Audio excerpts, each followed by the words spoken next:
We live in a time now where we're on cell phone. We want things so quick. We want everything to come so quick, so quick, so quick. James Stephen Terrell is a native Washingtonian who was reared in Ward 7. His parents are Reverend Dr. James E. Terrell, pastor at the historic Second Baptist Church of Washington, D.C., and retired Superior Court Associate Judge Mary A. Terrell of the Superior Court of Washington, D.C.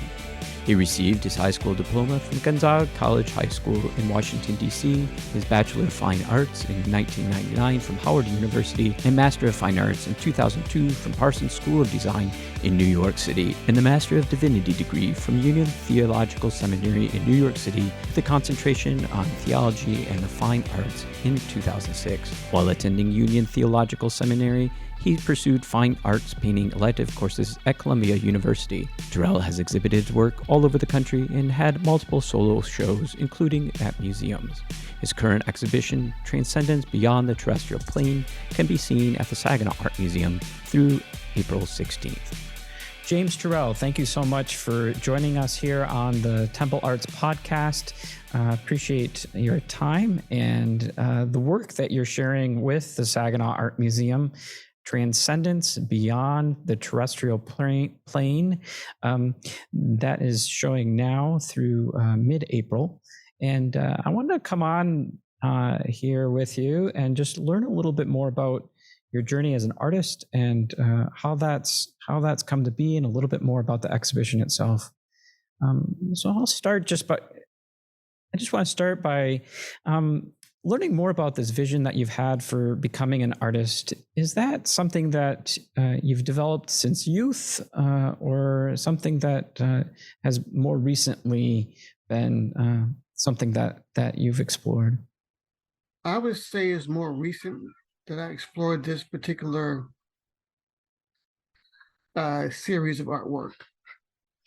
Ever since the whole 2020 pandemic shut down, I was doing a bunch of different pieces. As you can see behind me, with just using color blocking on the images. The piece that's to my left here, I'm pointing to, I was doing more just color and figures. But then my wife told me, or asked me, why don't you explore deeper into what you're doing? Why don't you use paper and try to expand upon your approach to pattern and color theory? And that changed my whole aspect of how I was working with this whole new series. Yeah, so tell me a little bit more about the process that you go through in making the pieces that we have here in the exhibition.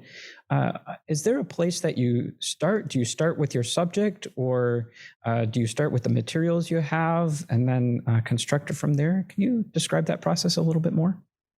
So I start with the figure. I've always been a figurative painter at first. And then what I do is I draw the figure out, and then I overlay it with a grid. I find a grid I like. I was really enamored by the quilts. My father was a painter, and his mother was a quiltist, or I don't know if that's the term used, but she would quilt works. So I was trying to put the two together. How could I overlay the quilt patterns over my figures and make them more intricate? Because as a painter, I couldn't get all the patterns I wanted. But when I saw the papers that my wife was showing me, I was like, wow, I could interact these two together and make it more intricate. And so I began to try to overlay the grid work of the quilts that I saw with the patterns and the figures and make them more intricate. You know, when you talk about that grid pattern of the quilts, are these quilting patterns that come from your family, or are they sourced from other places? They're sourced from all over the place, online, looking online, trying to find different quilt patterns that are very intricate, and then also adding my own layer to them as well, trying to make them. I don't just take the pattern, but I try to add my own aspect to it as well. Yeah.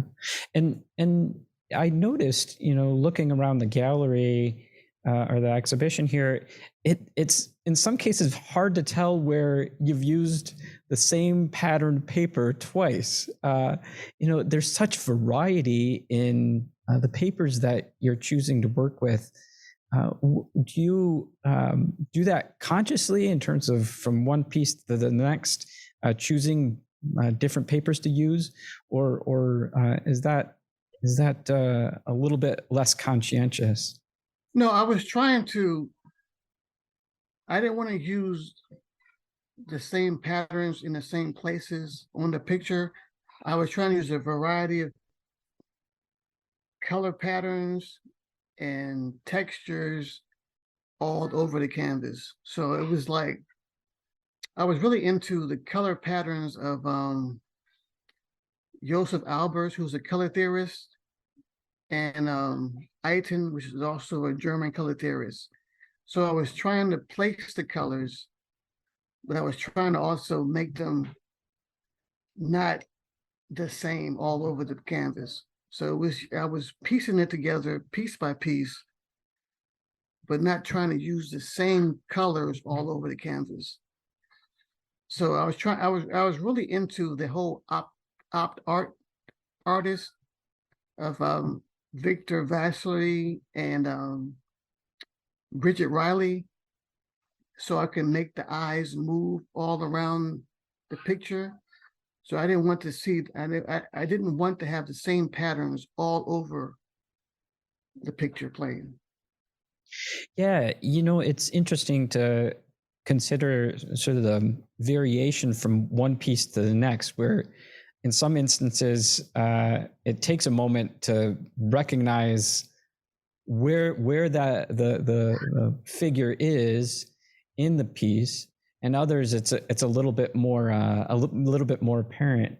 I think specifically of forgive me, I don't know the title off the top of my head, but the figure of the gentleman holding the umbrella, and I was able to find the figure initially, but the umbrella came separate. Like, oh, there's an umbrella, So it's really interesting to watch the way that you've been able to do that. Yes, that picture was called Javioso, and is based off of the African goddess who is the god of rain and thunder. So I put the umbrella on his head just to try to show that particular aspect of the particular work. So in your artist statement, you indicate a connection between the physical and spiritual reality. I'd love to hear you speak a little bit more about that idea, because I understand you also have a background in theology. Where do those worlds sort of intersect for you? Yeah, so I went to school, first of all, I went to Howard University. I got my bachelor's in art. Then after that, I taught for a year. Then I moved to New York City and I went to Parsons School of Design, where I got my master's in art. And then I loved New York so much, I wanted to stay again. So I went to Columbia for my theological degree in art, theology in the arts program. And my father's a pastor in DC as well. And so I wanted to fuse together the whole aspect of spirituality and the arts. And growing up, I was so enamored by the stained glass windows I saw in the church and how they were layered with the colors and the sectioning off with the iron and the colors. And I wanted to pursue that more. And so I started to delve more into how to produce art that projects the spirituality of people in general. Because we're, as people, we are so layered. We're not just physical. there's a different aspect to who we are and what we are, and to this whole global planetarial aspect of where we come from and who we are. And I wanted to capture that in this particular work of art that was shown at the Saginaw Museum. Yeah, growing up, with that experience, did you find that you were encouraged towards the arts by your family, or was your family a little bit more neutral towards it? Well, actually, that was a good question. My grandfather was a painter that my dad told me about, but he could not pursue the arts because he had 10 children. He was a great painter, but he couldn't really support the family in that particular realm. So he put that aside to help support them. And then my father went into art, but at the same time, in that time period in the late 50s and 60s, he himself also couldn't find an aspect of a way to support the family on art. So he went into education, where he taught education in the school system in D.C. And then he went into theology, where he became a pastor and now runs a church still. But for me, it was, I guess, I was trying to pick up on that particular pathway, and I wanted to figure out a way of how I could really get into the arts and be able to support myself and my family in my arts. My wife is an artist as well, full-time artist, and we started our own business called Terrell Arts DC, and we've been able to really support ourselves and our family and our structure in this whole art business. But it's been a struggle at first, but now we're really, really on point on pursuing that. It's interesting to consider how you've been able to use that family background as a foundation for your own pursuits. And can you describe a little bit more maybe about some of the key challenges that you've needed to overcome in order to sort of take your own career to the next level where you're able to support yourself through your art? Okay, yes. So we started our business, Terrell Arts DC, in 2020, right when the pandemic hit. Everything seemed to have changed drastically. So I was able to, I was an in-school teacher at the time.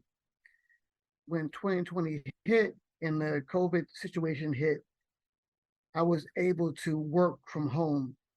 My school gave me access to computer to be able to teach virtually. And that was amazing. It changed everything.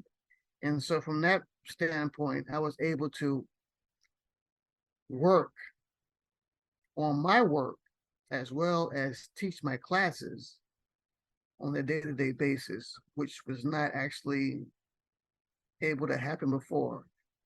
Before I was working on the weekends. I may work when I come home, but then I also have kids, so they wanted to have my attention.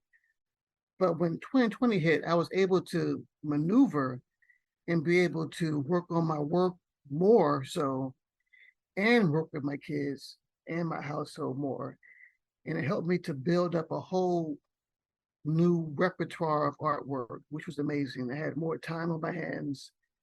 I was able to see them grow, which a lot of parents don't have that access to. And I'm still able to do that now because I'm still working virtually from home. Yeah, it's really interesting to consider the way that the pandemic created some space I like that word maneuver that you used, and the way that you're balancing multiple priorities and responsibilities.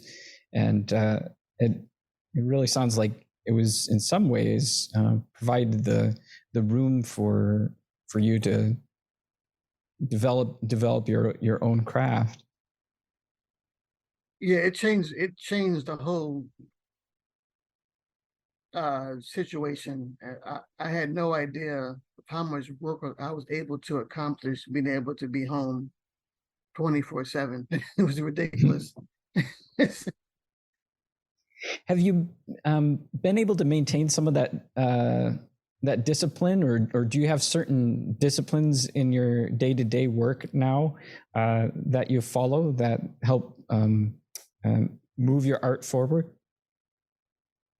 Yeah, pretty much.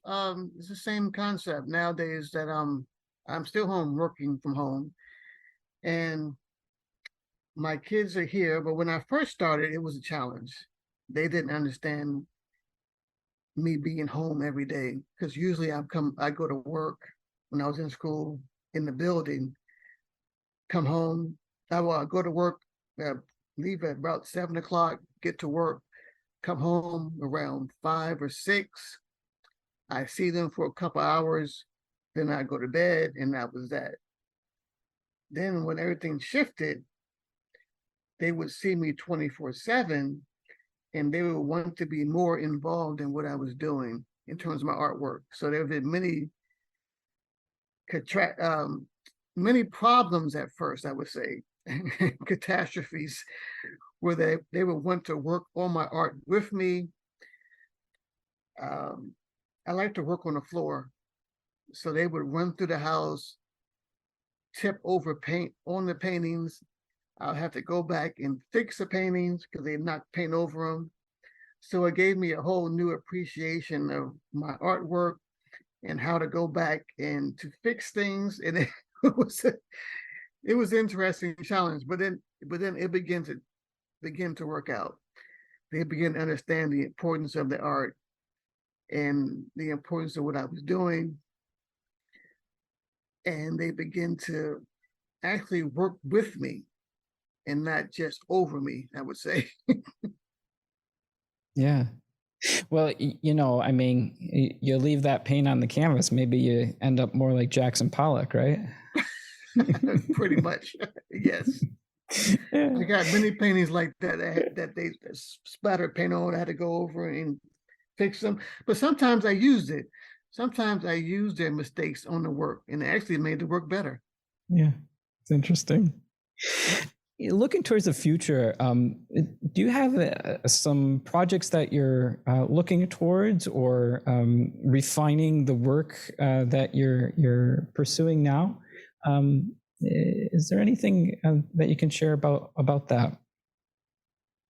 Well, this new series I'm doing now is purely based with paper and fabric, and it's been very, I would say, challenging at times, but I really like the way it's moving. With paint, you can go back and fix it pretty much with other paint. With fabric, you really can't do that as much, but you have to overlay over fabric over it. But I really like using the whole fabric and the paper aspect because you can always cut the paper and fit it back over the parts that have been messed up if they are messed up. One thing I learned when I was in art school is that don't try to compete with the TV or the internet because they're moving so fast and there's so much going on. But how can you use your work to keep the people involved and to keep their eye moving through what you're working on? And I like the fact that with fabric, I can use more intricate patterns quicker than I can paint them. Yeah, it's interesting to consider you with fabric or with the papers you're using. They come with a particular texture to them or visual that you can replicate differently than you would if you were trying to paint that same pattern. Yes, very true. I really like the fact that